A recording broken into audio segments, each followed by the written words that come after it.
Good morning सभी को। और हम English medium 12th class chemistry चल रही है, दे रहे हैं। और इंट्रोडक्शन वगैरह की कुछ क्लासेज जो हैं वो एक दो या रिवीजन जो था वो हम या डेमो क्लासेज माने वो हम हिंदी मीडियम में ले चुके हैं। अब हम टाइम वेस्ट न करते हुए सीधे टॉपिक पर आते हैं। मैं आपको क्लोरोफॉर्म तक करवा चुका था। अब ऑफलाइन क्लासेज में क्लासरूम में जहाँ तक करवा दिया था वहाँ तक आप थोड़ा सा अच्छा सा रिवीजन करके उन्हें देख करके और उसके बाद आगे बढ़े और रेगुलर जो हम क्लास में साथ में कॉपी पेन लेकर के बैठे। कॉपी पेन में लिखे बगैर या आप जब तक अच्छे से उसे तैयार नहीं करोगे, लिख करके न देखोगे, तब तक कोई फायदा नहीं होगा। क्योंकि यदि आप ऐसा नहीं करते हो तो उस कंडीशन में आप भूल जाओगे। थोड़ा केमिस्ट्री क्लासेज हैं तो थोड़ा अलर्ट होकर के बैठे। और साथ में अब हमने देख लिया था, एक बार मैं थोड़ा सा इंट्रोडक्शन ले लेता हूँ पीछे से। इसमें हम पढ़ रहे थे, हमने क्लासिफिकेशन में देखा था, हमने क्लासिफिकेशन में देखा था कि हम atom of halogen, number of atom of halogen के अकॉर्डिंग हम देख रहे थे कि हम mono halogen compound, di halogen compound, tri halogen compound, tetra halogen compound, इस प्रकार से हमने एक क्लासिफिकेशन देखा था। अदर हैंड मैं ये कह सकता हूँ कि मोनो हैलोजन कंपाउंड और poly halogen compound, poly halogen compound में हमने देखे थे di halogen, tri halogen, tetra halogen. Di halogen में विसिनल, जैम, अल्फा ओमेगा वगैरह जो थे वो हमने देखे थे। और अब ट्राई हैलोजन जो है वो हम पढ़ रहे थे। ट्राई हैलोजन में हमने देखा था, हमने इन्हें कहा था हैलोफॉर्म, सॉरी हमने इसे कहा था haloform, non age haloform. Haloform जो है उसे हमने इस प्रकार से CH3 हैलोफॉर्म। यदि X जो है वह है X इज इक्वल टू है Cl, तो उस कंडीशन में नेम जो है वो होगा क्लोरोफॉर्म। नेम जो है वो क्लोरोफॉर्म, जो पढ़ चुके हैं हम CHCl3 पढ़ चुके हैं क्लोरोफॉर्म के बारे में। क्लोरोफॉर्म की हमने मेथड ऑफ फॉर्मेशन देखा, क्लोरोफॉर्म का हमने केमिकल प्रॉपर्टीज देखी, फिजिकल प्रॉपर्टीज देखी और इसकी यूजेज वगैरह देखे। क्लोरोफॉर्म शुद्ध अवस्था में रखने का स्टोरेज जो है उसके लिए हमने देखा कि किस प्रकार से हम इसे स्टोर कर सकते हैं, किस प्रकार से हम इसे स्टोर करने के लिए कंडीशन जो है वो अप्लाई होती है। तो ये सब चीजें जो हैं वो हम देख चुके हैं क्लोरोफॉर्म के बारे में।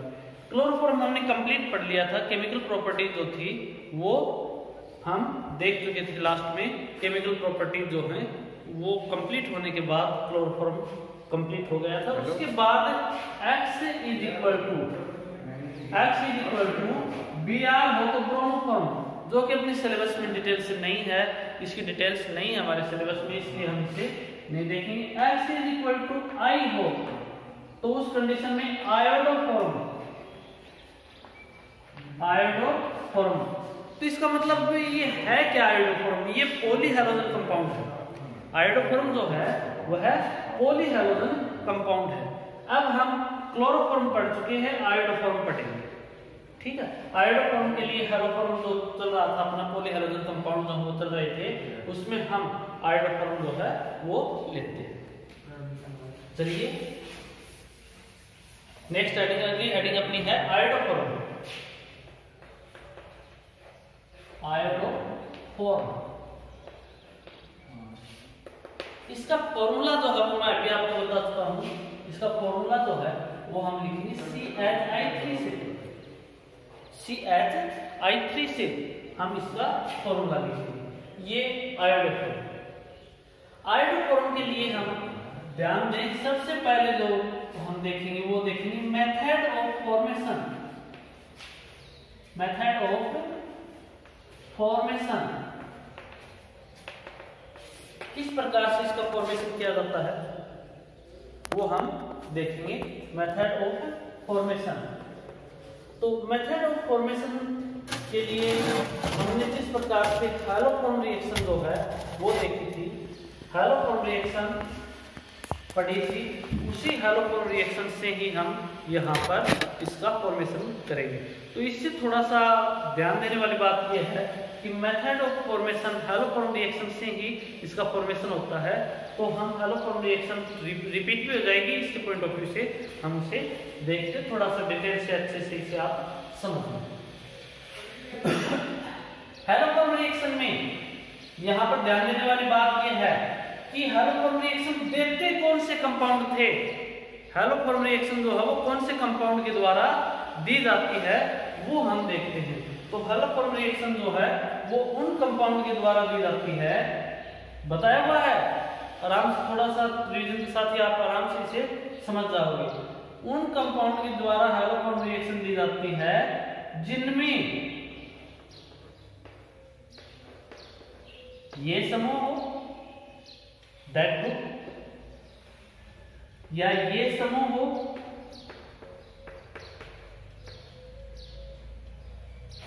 ऐसे एल्कोहल जिनमें ये ग्रुप हो, ऐसे एल्कोहल जिनमें ये ग्रुप हो, ऐसे कार्बोनिक कंपाउंड जिनमें ये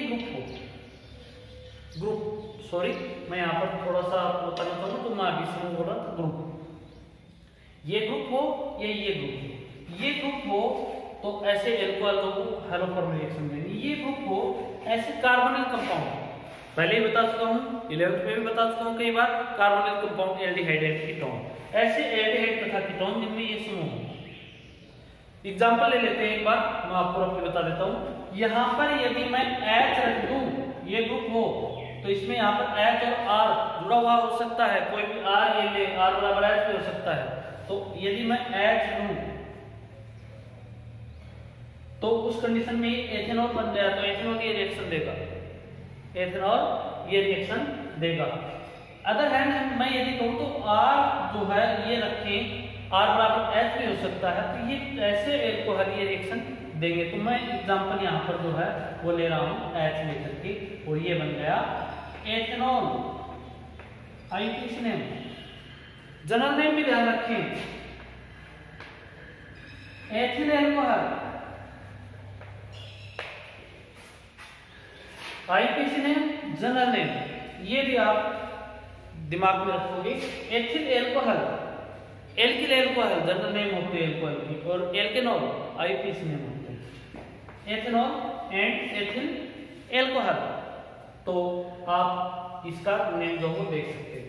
अब यहाँ पर R एल्डिहाइड और कीटोन बन जाएंगे, R बराबर H हो तो एल्डिहाइड, R बराबर CH3 C2H5 वगैरह हो तो कीटोन। मैं यहाँ पर एल्डिहाइड के लिए देता हूं तो R बराबर H, R बराबर H 1 2 एथेनॉल। सफिक्स से आप पहचान जाओगे, आईपीसी नेम आइडेंटिफाई कर पाओगे। सफिक्स यदि OL है तो एल्कोहल, Al है तो एल्डिहाइड, ठीक। एथेनॉल, एथेनॉल जो है वह है इसका आईपीसी नेम। इसका जनरल नेम जो है वो मैं ब्रैकेट में लिख देता हूं, ब्रैकेट में जनरल नेम लिख रहे हैं। जनरल नेम जो है वो होगा एसिड एल्डिहाइड। जनरल नेम जो है इसका वो होगा एसिड एल्डिहाइड एथेनॉल का। तो इस प्रकार से हमने देखा ये। अब कीटोन जो हम वो भी रिएक्शन देंगे, कीटोन भी इस प्रकार की रिएक्शन जो हम वो देंगे, क्योंकि कंडीशन ये है कि ये ग्रुप होना चाहिए और कीटोन का first member of ketone acetone, यहाँ पर CH3 ये ग्रुप होना चाहिए कार्बोनिल में, ये है, यहाँ पर CH3 रख देता हूं तो 3 कार्बन वाला ketone IPC propanone. General name acetone, general name जो है वह होगा एसीटोन, आईपीसी प्रोपेनॉन। तो इस प्रकार से ये कीटोन जो है वह इस प्रकार की हैलोफॉर्म रिएक्शन जो है वो देगा। अब हम क्लोरोफॉर्म जो है वो पहले बना चुके हैं, उससे ही जनरल मिलती जुलती रिएक्शन है, तो वो हम देख लेते हैं किस प्रकार से हम यहाँ पर हाइड्रोफॉर्म जो है उसका फॉर्मेशन करेंगे। सभी ले सकते हैं, इन 3 का देखेंगे, सिलेबस में है एथेनॉल, एथेनॉल, प्रोपेनॉन, ये तीनों। अदर है एथिल एल्कोहल, एसिड एल्डिहाइड और एसीटोन, इनसे हमें आयोडोफॉर्म जो है वो बनाने आने चाहिए। किस प्रकार से बनेंगे ये हमें पता होना चाहिए। चलो देखते हैं इनसे किस प्रकार से बनेंगे। ये आप बीच में स्क्रीनशॉट लेकर के या कॉपी में लिख करके भी इनके नेम वगैरह, जनरल नेम, आईपीसी नेम वगैरह जो हम रख सकते हैं। मेथड ऑफ फॉर्मेशन देख रहे हैं हमने अभी अभी देखा हैलोफॉर्म रिएक्शन जो है उसमें NaOH sodium hydroxide haloform reaction जो थी उसमें हमने देखा था, उसकी रिएक्शन यदि हम हैलोजन के साथ, मतलब हैलोजन यदि आयोडीन लें तो आयोडोफॉर्म बनाना में तो आयोडीन लेंगे, I2 के साथ रिएक्शन करवाते हैं तो पहले हमारे पास सोडियम हाइपोआयोडाइड प्राप्त होता है। सोडियम हाइपोआयोडाइड प्राप्त होता है। ये आपको कुछ मिलता जुलता नाम लग रहा होगा, सोडियम हाइपोक्लोराइड। आजकल आप बहुत सुन रहे होंगे क्योंकि सोडियम हाइपोक्लोराइड का गांव-गांव में छिड़काव किया जा रहा है। हमारी संस्था की तरफ से भी, हमारे इंस्टीट्यूट की तरफ से भी कई जगह जो है वो इसका छिड़काव किया गया है। यह है कोरोना वायरस जो है वो उसको स्प्रेड को रोकता है, उसके फैलाव को रोकता है। और यह एक तरीके से देखें तो एक कोविड-19 जो है उसको, उसके वायरस को यह एलिमिनेट कर देता है। तो कौन? सोडियम हाइपोक्लोराइड, जो नाम आपने सुना हो, इससे मिलता जुलता पहले हम बना चुके हैं, जस्ट पहले हम बना चुके हैं। ये क्लोरोफॉर्म में हम देख चुके हैं। क्लोरोफॉर्म में आपने देखा था कि इसकी रिएक्शन यहाँ पर I2 की बजाय Cl2 से करवा दें तो यहाँ पर I की बजाय Cl आ जाएगा, जिसका नाम होगा सोडियम हाइपोक्लोराइड। और ये यहाँ पर जो बना यह है सोडियम हाइपो आयोडाइड। केवल डिफरेंस इतना है कि आप I की जगह, आयोडीन की जगह क्लोरीन जो है वो रख दें तो आपके पास जो डिसइंफेक्टेंट है सोडियम हाइपोक्लोराइड वो प्राप्त हो जाएगा। और वो किस प्रकार से बनता है वो आपने देखा।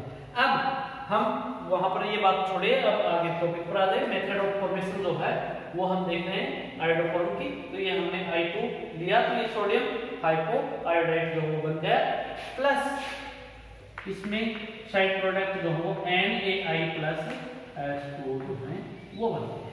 NaI प्लस H2O जो है वो बनते हैं। अब आगे चलते हैं। ये यहाँ पर रोल प्ले करेगा। अगर है ना हम कह सकते हैं, एक तो ये कह सकते हैं जब I2 के साथ रिएक्शन करवाते हैं तो हैलोफॉर्म रिएक्शन होती है। एक हम ये कह सकते हैं कि सोडियम हाइपोहैलाइड के साथ रिएक्शन करवाते हैं तो हैलोफॉर्म रिएक्शन होती है। तो ये बनना जरूरी था, ये बना देना। अब हम एग्जांपल लेते हैं। यहाँ पर ध्यान देने वाली बात यह है कि मैंने एल्कोहल का एग्जांपल लिया था पहला। तो एल्कोहल जो है जिसमें यह समूह हो वो एल्कोहल, तो मैं यहाँ पर हाइड्रोजन रख दूं तो ये एथेनॉल हो गया। एथेनॉल को हम इस प्रकार से भी लिख सकते हैं। तो एथेनॉल से हम किस प्रकार से हाइड्रोफॉर्म बनाएंगे पहले वो देखते हैं। पहला एग्जांपल जो हम एल्कोहल लेते हैं, एथेनॉल लेते हैं। एथेनॉल की रिएक्शन जो है, एथेनॉल जो है उसकी रिएक्शन यदि हम सोडियम हाइपोआयोडाइड से करें, सोडियम हाइपोआयोडाइड से करवाएं, NaOH के साथ करवाएं, तो उस कंडीशन में यह इसे ऑक्सीडाइज कर देता है एल्डिहाइड में। मतलब ये हाइड्रोजन और ये हाइड्रोजन, दो हाइड्रोजन एलिमिनेट हो जाएंगे, इसमें से एलिमिनेट हो जाएंगे तो CH3CHO बचेगा। तो ये बन गया। अब आप कहोगे कि CH3CHO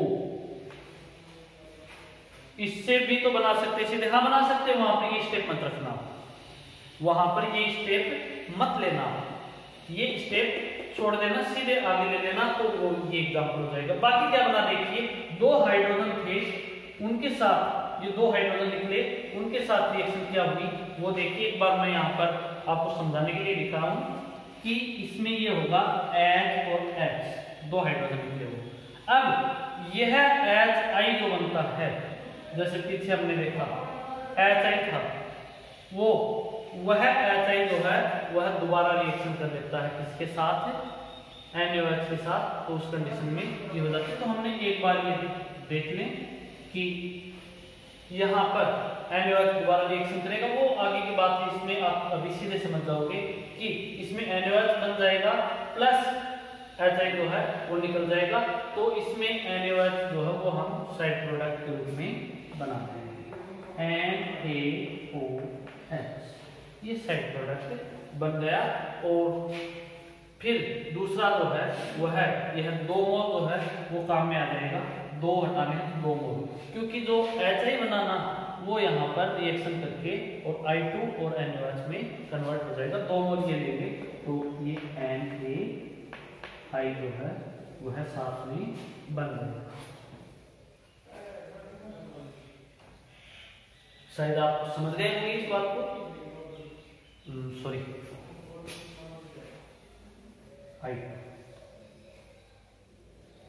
एक बार इसे देख लेते हैं रिएक्शन को। ये हमने इथेनॉल लिया, इसकी रिएक्शन हमने इसके साथ करवाई, इसके साथ करवाई, तो जितने हमें हटाने हैं हाइड्रोजन उतने ही हम क्या ले लेते हैं, NaOI ले लेते हैं, सोडियम हाइपोहैलाइड ले लेते हैं। तो अब हमारे पास उतने ही क्या बनेंगे, NaOH बन गया प्लस NaI बन गया, NaI बन गया। NaOH जो है वो आपके पास 2 लिए थे आपने, तो 2 ये बन गए, NaOH और NaI plus H2 plus H2। ठीक है, एक बार मैं थोड़ा सा आपको हल्के से इसे रिपीट करके बता देता हूँ। हम पढ़ रहे हैं हेलोफॉर्म रिएक्शन, हेलोफॉर्म रिएक्शन के थ्रू ही हम मेथड ऑफ फॉर्मेशन जो है वो है हाइड्रोफॉर्म की है, हेलोफॉर्म रिएक्शन। उसमें हमने देखा कि सोडियम हाइड्रोक्साइड की रिएक्शन यदि हम I2 के साथ करवाते हैं तो NaI सोडियम हाइपोहाइड्रेट बन जाता है, NaOI बन जाता है, NaI बन जाता है और H2O बन जाता है।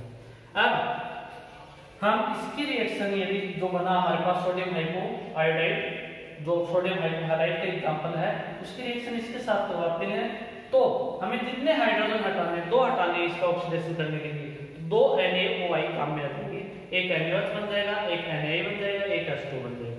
अभी मैंने आपको बताया था थोड़ी देर पहले ही कि ये बॉन्ड क्लीवेज होगा, ये बॉन्ड क्लीवेज होगा तो एक H और एक H, ये जो HI बना वो NaOH के साथ रिएक्शन कर लेगा, 2 NaOH बने, उनमें से एक NaOH जो वो HI के साथ रिएक्शन करके NaI प्लस H2O बना लेगा। इस प्रकार से आप इसे इस रिएक्शन को समझ सकते हैं। दोबारा देख लें, ये 2 हाइड्रोजन हैं, 2 हाइड्रोजन यहाँ पर एक इधर और एक इधर जो है वो आएगा, और 2 हाइड्रोजन जो वो NaOH प्लस HI बनेगा। तो यहाँ पर मैं एक बार आपको और स्पष्ट करने के लिए बता दूं कि यहाँ से मैं 2 हटा रहा हूँ, NaOI है, इस पर 2 हाइड्रोजन हम जोड़ेंगे तो एक इधर और एक इधर। अभी HI जो वो एक मोल और के साथ रिएक्शन करके और उसे NaI और H2O में कन्वर्ट कर देगा, NaI और H2O में कन्वर्ट कर देगा। तो इस प्रकार से ये 2 काम में आएंगे और ये रिएक्शन इस प्रकार से होगी। आप समझ चुके होंगे, एथेनॉल में हमें 2 हाइड्रोजन हटाने हैं, दोनों हाइड्रोजन जो है H2O के रूप में हट गए हैं, NaI जो है वह बच गया है एक, और एक NaOH एज इट इज रह गया, जो आप समझ चुके हैं। अब आगे बढ़ते हैं। आगे नेक्स्ट जो है ये CH3 C double bond O और ये H, ये बन गया था हमारे पास रिएक्टेंट, ये रिएक्टेंट, ये आगे रिएक्शन करेगा दोबारा NaOI के साथ, किसके साथ रिएक्शन करेगा, NaOI के साथ। अब ध्यान दें, अब ये 3 हाइड्रोजन सब्स्टिट्यूट होंगे, ये 3 हाइड्रोजन जो हैं वो सब्स्टिट्यूट होंगे किससे, 3 आयोडीन से। तो जितने हाइड्रोजन सब्स्टिट्यूट होते हैं उतने ही हम क्या ले लेते हैं, NaOI, मतलब सोडियम हाइपोआयोडाइड। तो ये 3 हम ले लेते हैं, 3 हाइड्रोजन जो हैं वो सब्स्टिट्यूट हो जाते हैं 3 आयोडीन से।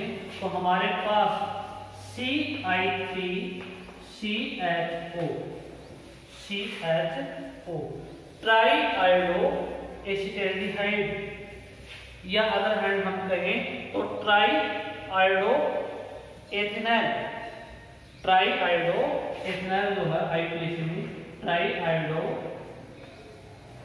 एथेनॉल, जनरल नेम में ट्राई आयोडो एसिटाल्डिहाइड एल्डिहाइड बन जाता है और बाकी जो बनते हैं वो आप देख सकते हैं। ये हाइड्रोजन सब्स्टिट्यूट हुए, आयोडीन को सब्स्टिट्यूट किया तो 3 NaOH जो हैं वो बन जाते हैं, 3 NaOH बन जाते हैं। बिल्कुल इसे कॉम्प्लेक्स करने की जरूरत है ही नहीं, इसमें किसी प्रकार से भी रिएक्शन को कॉम्प्लेक्साइज करने की जरूरत नहीं, आप बिल्कुल आसानी से इसे समझ सकते हो। बिल्कुल जनरल है कि आप इसे NaOI बनाने पहले NaOH प्लस I2 ले लो, चाहे NaOI ले लो, एक ही बात है। इस रिएक्शन से हमें पता चल गया, चाहे ये दोनों लेते हैं तो भी यही बनेगा और ये रिएक्शन करेगा, और यदि हम सीधे ये ले लेते हैं तो भी यही होगा। तो हम पहले ये लेते हैं, इस प्रकार से बनाते हैं। नेक्स्ट यदि हम देखते हैं तो इसकी रिएक्शन यदि हम इसके साथ करवाते हैं तो उस कंडीशन में यह ऑक्सीडाइज हो जाता है। एथेनॉल जो है वह एसिटाल्डिहाइड में ऑक्सीडाइज हो जाता है। क्यों होता है? क्योंकि H2O के रूप में 2 हाइड्रोजन निकल चुके होते हैं और यह वापस NaOH प्लस Na में कन्वर्ट हो चुका होता है। नेक्स्ट यदि हम देखें तो 3 हाइड्रोजन सब्स्टिट्यूट करने हैं तो CI3 जो है वो हम CI3 CHO में हम इसे कन्वर्ट कर लिया और हमारे पास ट्राईआयोडो एथेनॉल प्राप्त हो गया है। ट्राईआयोडो एथेनॉल जो है उसे हम उसके बाद नेक्स्ट स्टेप में इसे हम CI3CHO इसकी रिएक्शन जो है वो किसके साथ करवाते हैं? ट्राईआयोडो एथेनॉल की रिएक्शन जो है वो है हम इसका हाइड्रोलाइसिस करते हैं, alkaline hydrolysis, other hand basic hydrolysis. Alkaline hydrolysis या बेसिक हाइड्रोलाइसिस करते हैं तो हाइड्रोलाइसिस NaOH से होता है, जिसमें ध्यान दें OH की जगह ONA आ जाता है बेसिक में। तो हम ये हाइड्रोलाइसिस करवाते हैं तो इस प्रकार से होगा और यहाँ पर HCI3 मतलब CHI3 आयोडोफॉर्म बन गया, CHI3 आयोडोफॉर्म बन गया। बाकी HCOONA जो है वह रह जाता है। बाकी क्या रह जाता है? हमारे पास रह जाता है CHI3 हो गया, उसके बाद हमारे पास रह जाता है HCOONA, ये बच्चे वैसे शेष रह गया। इस प्रकार से हमारे पास आयोडोफॉर्म जो हमें बनाना था, आयोडोफॉर्म वो हमारे पास फॉर्मेशन हो चुका है। इस तरीके से हम आयोडोफॉर्म का फॉर्मेशन करते हैं। अब मैं यहाँ पर आप इस वीडियो को पॉज करके एक जगह रोक करके इसका स्क्रीनशॉट ले सकते हो, रख सकते हो, साथ में आप कॉपी में इसमें उतारते रहें और कॉपी में जब तक आप हाथ से नहीं उतारोगे आपको ध्यान में नहीं रहेंगे रिएक्शंस, इसलिए आप इन्हें साथ के साथ कॉपी पेन में इनका अभ्यास करते रहें, इनकी प्रैक्टिस जो है वो करते रहे और आप इसे स्क्रीनशॉट के रूप में भी रख सकते वीडियो पॉज करके। तो अब आप देखोगे मेथड ऑफ फॉर्मेशन हमने कंप्लीट देख ली है। अब मैं इसे ऊपर यहाँ पर इसे कंप्लीट रिएक्शन जो है वो लिखता हूँ। कंप्लीट रिएक्शन क्या है कि कई हैलोफॉर्म रिएक्शन जो वो मैंने कई स्टेप्स में दी आपको, मोर देन 1 स्टेप्स में कंप्लीट की है हैलोफॉर्म रिएक्शन। अब इसे मैं एक साथ लिखना चाह रहा हूं, तो आप एक बात का ध्यान रखें, वह इंटरमीडिएट जो किसी स्टेप में रिएक्टेंट के रूप में आ जाता है तो वह टोटल रिएक्शन में नहीं आएगा, मतलब इससे ये कट जाएगा, क्योंकि यहाँ पर यह प्रोडक्ट के रूप में है तो यहाँ पर रिएक्टेंट के रूप में, और एक टोटल रिएक्शन में प्रोडक्ट और रिएक्टेंट जो हैं वो सेम नहीं हो सकते तो कट जाएंगे। ये जो है वो इससे कट जाएगा, ये भी ध्यान रखिए, ठीक है। अब आपका ध्यान गया होगा कि ये एथेनॉल तो हवा आगे कहीं पर भी नहीं बन रहा है इसलिए नहीं कटेगा, ये भी हम यूज ले रहे हैं आगे कहीं पर भी नहीं बन रही इसलिए नहीं कटेगी। अब आप ये कह रहे हो कि नहीं सर NaOH तो बन रहा है, यहाँ पर बन रहा है, तो एक बार आप थोड़ा सा अनुमान लगाइए कि एक NaOH बनाने के लिए हमें कितने NaOH चाहिए। यदि हम इस रिएक्शन को बैलेंस करें तो 2 चाहिए। एक NaOH सोडियम हाइपोआयोडाइड बनाने के लिए हमें 2 NaOH चाहिए, ठीक है। तो कितने देखिए यहाँ पर 2 और 3 5 कंज्यूम हो रहे हैं तो 10 NaOH चाहिए और एक 11 NaOH। बन कितने रहे हैं प्रोडक्ट में? बैलेंस रिएक्शन है सभी, हम यहाँ पर 2 रखते ही 2 रख देते हैं तो बैलेंस रिएक्शन है। अब हम यदि यहाँ पर देखेंगे तो इस बैलेंस रिएक्शन को में हम देखें तो NaOH जो हम वो तो यहाँ पर ये 2 ले रहे हैं, एक NaOH बन रहा है, ये यहाँ पर 3 NaOH बन रहे हैं, और यदि हम देखें तो NaOH नंबर ऑफ NaOH जो है वो 1 और 3 और यहाँ पर जो है वो टोटल बन रहे हैं। अब यहाँ पर यदि हम देखें तो NaOH एक यहाँ पर भी हम देखें तो NaI+H2 में भी एक NaOH है, तो टोटल जो NaOH है वो 5 बन रहे हैं प्रोडक्ट में, तो 5 NaOH बन रहे हैं। तो यहाँ पर हम देखें तो कंज्यूम जो हो रहे हैं वो 11 में से 5 निकाल दें तो 6 NaOH जो हैं वो रह जाते हैं। मतलब NaOH, मेरा कहने मतलब ये है कि NaOH पूरी तरीके से दोनों तरफ पे नहीं कट पाता है, इस कारण से NaOH जो है वो हम नहीं काटेंगे और उससे लेते हुए रिएक्शन लिखेंगे। अब देखिए CH3CH2OH इसी से बना रहे हैं, हर रिएक्शन में हमने ये एग्जांपल किया है। इसकी रिएक्शन किसके साथ हुआ, इसके साथ या इसके साथ, तो हम लिख लेते हैं NaOH, सॉरी पहले मैं आयोडीन ले लेता हूं, I2 प्लस NaOH। आयोडीन कितने काम में आएगी, आयोडीन कितने काम में आए, आयोडीन यहाँ पर जितने NaOI बन रहे हैं उतने काम में आए। NaOI जो है वो कितने बन रहे हैं वो देखिए एक बार,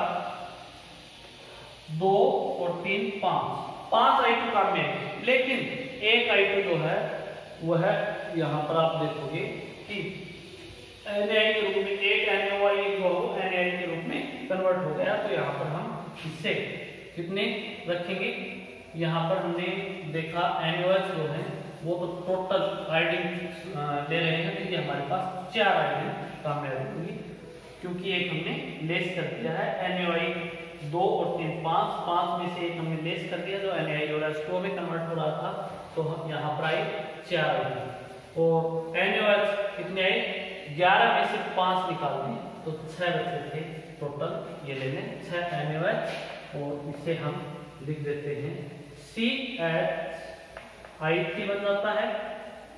दूसरा यहाँ पर HCOONA बनता है, जो नहीं कटे थे वो लिखेंगे, प्लस NaI बनते हैं, ये लिख दिया, ये लिख दिया, NaI बनते हैं, NaI बनते हैं, और H2 तो हम यहाँ पर हाइड्रोजन को बैलेंस करने के लिए, ऑक्सीजन को बैलेंस करने के लिए जितने होते हैं उसके हिसाब से लिखते हैं। जैसे ऑक्सीजन यहाँ पर 1 और 6 7 है, 7 में से 2 कम हो गई तो 5 होती, 5 H2 मिलते हैं, रिमेनिंग ऑक्सीजन कितनी रही 5, तो इसलिए हम 5 H2O जो है वो ले लेते हैं।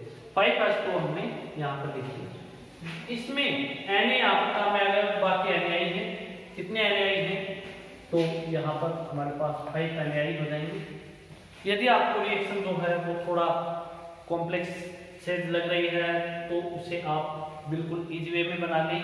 मैं एक हल्का सा 1 मिनट का रिवीजन देता हूँ इसके लिए आपको। हम यहाँ पर हेलोफॉर्म अभिक्रिया में चाहे तो सोडियम हाइपो हैलाइड ले लें, हेलोफॉर्म अभिक्रिया एग्जाम्पल है, आयोडाइड बोल सकते हैं, तो हम इसे सोडियम हाइपो आयोडाइड ले लें या NaOH प्लस I2 ले लें। तो NaOH प्लस I2 लिया तो भी हमारे पास ये बना Na प्लस H2। अब यहाँ पर ध्यान देने वाली बात ये है कि जितने हमने आयोडीन लिए उतने NaOI बने, आयोडीन से जस्ट डबल NaOH काम में जो NaOI और NaI में कन्वर्ट हुए, बाकी हाइड्रोजन और ऑक्सीजन H2O से हमने बैलेंस कर ली। तो इसमें कोई दिक्कत नहीं होनी चाहिए इसी स्टेप में। थोड़ा सा रिपीट कर रहा हूं मैं एक बार। स्टेप सेकंड जो है उसमें भी आपको किसी प्रकार की दिक्कत नहीं होनी चाहिए, क्योंकि हमें जितने हाइड्रोजन हटाने हैं उतने NaOI लेने हैं। तो यहाँ पर हम NaOI लेते हैं तो उस कंडीशन में यदि हम इसे और भी सिस्टमेटिक तरीके से करना चाहेंगे तो हाइड्रोजन 1 हटाएंगे तो हमारे पास NaOH प्लस HI बनेगा, 2 हाइड्रोजन हटाएंगे तो मतलब एक NaOI जो है वो है इस प्रकार से NaOH प्लस ये बना देता है, लेकिन दो NaOH लेते हैं तो वह HI जो बना हुआ है Na प्लस H2O में कन्वर्ट हो जाता है। तो इस प्रकार से हम देखते हैं कि हमने मान लीजिए ये दो ले लिए तो NaOH प्लस NaI में कन्वर्ट हो। अब नेक्स्ट जो है वो हम देखते हैं, इसमें NaOH 3 के साथ इसलिए रिएक्शन करवाई क्योंकि हमें ये 3 हाइड्रोजन सब्स्टिट्यूट करने हैं, इससे 3 आयोडीन से सब्स्टिट्यूट करने हैं, तो ये कर दी और 3 NaOH बन गए। फिर ये हमारे पास बना, इसका हमने एल्कलाइन हाइड्रोलाइसिस कर दिया या NaOH से डिकम्पोज कर दिया तो हमारे पास ये बन गया। यहाँ तक कोई दिक्कत नहीं होनी चाहिए। अब मैं इस रिएक्शंस को यहाँ पर बैलेंस करने की कोशिश करता हूँ, तो आप देखोगे कि जितने हमारे पास NaOH हमें चाहिए उतने ही I2 जो है वो बने चाहिए, लेकिन I2 जो है वो यहाँ पर कितने कंज्यूम हो रहे हैं, तो 2 और 3 5 कंज्यूम हो रहे हैं। आयोडीन यहाँ पर 5 और 3 8, सोडियम यदि हम देखें तो 6, 1 और 5 6, और यदि हम ऑक्सीजन देखें तो 7, 5 और 2 7। रिएक्शन जो है वो इस प्रकार से बैलेंस है। तो आप Na प्लस H2O जो है वो भी एक तरीके से देखा जाए तो NaOI का ही एक फॉर्म है, और NaOI plus OH minus form है, तो इसलिए इसे हम इसमें से एक कम कर सकते हैं। तो 4 कंज्यूम हुए तो 4 I2 एंड 6 NaOH प्लस हमने इसे टोटल रिएक्शन जो है वो लिख दिया। इस प्रकार से आयोडोफॉर्म अभिक्रिया जो है वो टोटल ये हो जाती है। अब हम नेक्स्ट देखते हैं, आयोडोफॉर्म रिएक्शन जो है वो देख चुके हैं। नेक्स्ट एग्जांपल चेंज करते हैं। यदि मैं ये लूं सीधे, तो इसमें एक NaOI जो है, जो एक तो हमें आगे बैलेंस प्राप्त हो जाता है, तो एक जो कम हो जाता है, तो इस प्रकार से एक I2 भी कम हो जाएगा और हम देखेंगे CH3CHO यदि मैं लेता हूं तो 3I2 काम में आएंगे, प्लस NaOH जो बना हमारे पास उसमें 2 NaOH जो हैं वो कम हो जाएंगे, 2 NaOH हमारे पास कम हो जाएंगे, और 2 NaOH कम हो जाएंगे तो उस तरीके से हम देखेंगे कि 4NaOH, और इस प्रकार से हमारे पास नेक्स्ट बन जाता है CH3 प्लस HCOO प्लस बाकी जो NaI कितने बचे वो देख लेते हैं।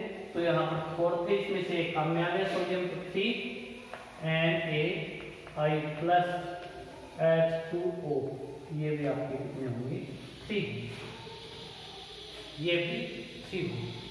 अब अदर हैंड में आपको यहाँ पर हो सकता है आप बार बार इस चीज से कंफ्यूज हो रहे हैं कि NaOI 5 दिखाई दे रहे हैं सर, बार बार 4 क्यों ले रहे हैं।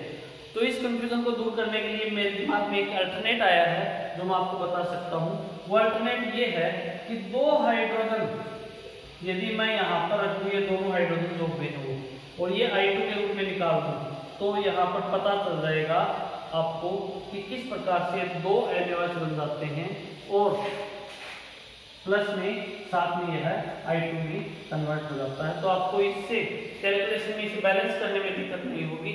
बाकी ये बात एक ही है, NaI जो है वो भी वापस या HI जो बनता है वो भी वापस I2 और H2 में कन्वर्ट हो जाता है, या NaI बनता है तो इस प्रकार से कन्वर्ट हो सकता है। तो इनका जो स्टेबिलिटी है वो कम है, I2 बन सकती है वापस, तो ये हो सकता है। इस प्रकार से हम इसे ले सकते हैं। अब एक बार दोबारा देख लीजिए कि NaOH 2 और 3 5 बन गए और टोटल हमारे पास जो है वो 11 NaOH जो है कंज्यूम हुए थे। अभी हमने काउंट किए थे, आप दोबारा काउंट करके देख ले तसल्ली से, बिल्कुल आराम से वीडियो जो है उसे आप स्टॉप करके पॉज करके आराम से इसे डिटेल से देख सकते हैं। वीडियो समझ में नहीं आए तो आप इसे रिपीट करके पढ़ सकते हैं, क्योंकि अब आप घर पर हो और आपके पास टाइम ही टाइम है, तो आप इसे बिल्कुल अच्छे से इस चीज को पढ़ सकते हो। तो आप देख लीजिए एक बार कि हम इस रिएक्शन को इस प्रकार से भी लिख सकते हैं, 2 NaOH और ये। अब यहाँ पर यदि मैं इसे लिखूं, ये स्टेप हटाओगे तो हमारे पास एक I2 जो है वह वापस हमें मिल जाता है, तो एक I2 जो है वो कम हो जाएगा, ठीक है, और I2 जो है उसका कंजप्शन जो वो कम हो जाएगा, 3I2 जो है वो रहेंगे, NaOH जो है वो कंज्यूम नहीं होगा।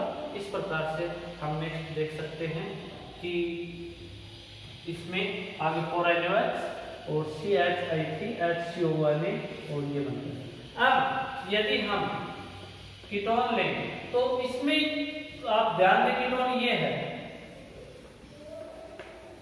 इसे अब मैं इस प्रकार से भी लिख सकता हूं, डबल बॉन्ड H।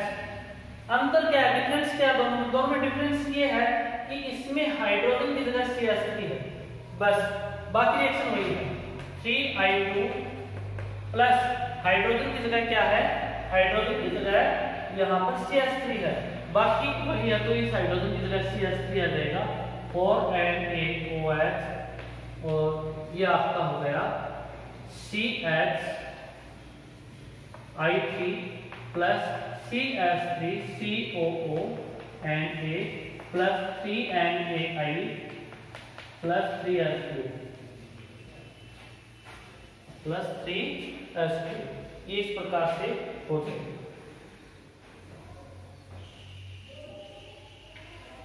यहां पर कंफ्यूज होने की जरूरत नहीं, 3 और 2 5 I2 में से एक बन गया तो एक कम हो गया, ठीक है।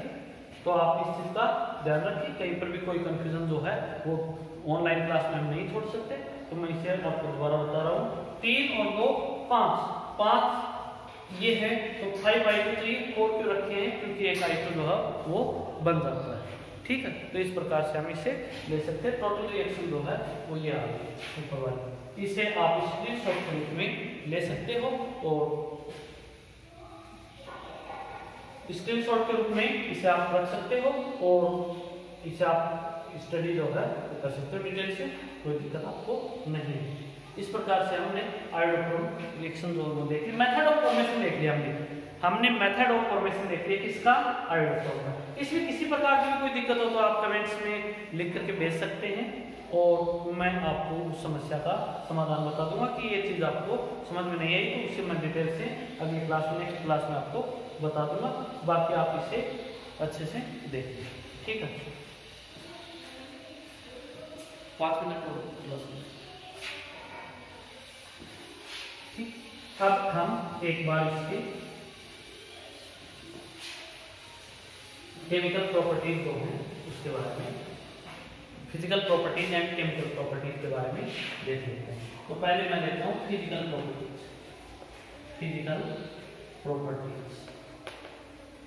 फिजिकल प्रॉपर्टीज यदि हम देखें तो यह है एक yellow solid, yellow solid stability जो है वो लेस है, less stable compare to chloroform. Chloroform के कंपेयर में यह लेस स्टेबल है, इस कारण से यह आयोडीन जो है वो रिमूव करता रहता है, आयोडीन रिमूव करता रहता है, इस कारण से इसकी एंटीसेप्टिक नेचर होती है, ठीक है।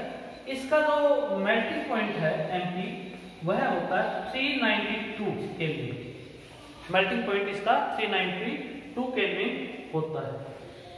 इसकी सोल्युबिलिटी जो है वो वाटर में नहीं होती, वाटर में सोल्युबल नहीं होता है, ये सोल्युबल होता है ऑर्गेनिक, यह सोल्युबल है ऑर्गेनिक सॉल्वेंट में, ऑर्गेनिक सॉल्वेंट में यह सोल्युबल है, वाटर सोल्युबल यह नहीं है। इस प्रकार से हम इसकी फिजिकल प्रॉपर्टीज जो हैं वो देखे होंगे। नेक्स्ट और लास्ट मैं आज की वीडियो में 2 मिनट में अभी आपको आगे के लिए थोड़ा सोचने के लिए या इस टॉपिक को समझने के लिए आप पर छोड़ करते हुए मैं इसे यहीं पर एलिमिनेट करूंगा, समाप्त करूंगा। अब आप देखिए नेक्स्ट जो है वो है केमिकल प्रॉपर्टीज। केमिकल प्रॉपर्टीज इसमें कुछ थोड़ा सा डिफरेंस है, वो मैं आपको बताऊंगा, और बाकी उसके बाद डिफरेंस जो है वो आपको बताने के बाद बाकी जो है वो आप क्लोरोफॉर्म के साथ इसे देख पाओगे। डिफरेंस क्या है क्लोरोफॉर्म में और इसमें? डिफरेंस इसमें मेन डिफरेंस जो है वो ये है कि क्लोरोफॉर्म जो है ना वो एक स्टेबल है। इस कारण से यह सिल्वर नाइट्रेट AgNO3 के साथ प्योर कंडीशन में रिएक्शन नहीं करता है। In pure condition chloroform not react with silver nitrate but it react with chloroform in unpure condition, and in unpure condition COCl2 is also present in chloroform that react with silver nitrate and form AgCl PPT but not form in pure state। लेकिन आप इसमें ये थोड़ा सा ये देखोगे कि यदि आयोडोफॉर्म हम लेते हैं तो ये स्टेबल नहीं है। CrI3 ये स्टेबल नहीं है। स्टेबल नहीं है तो ये आयोडीन जो है वो देता रहेगा, और ये आयोडीन जो है वो है AgI का PPT बना लेगी।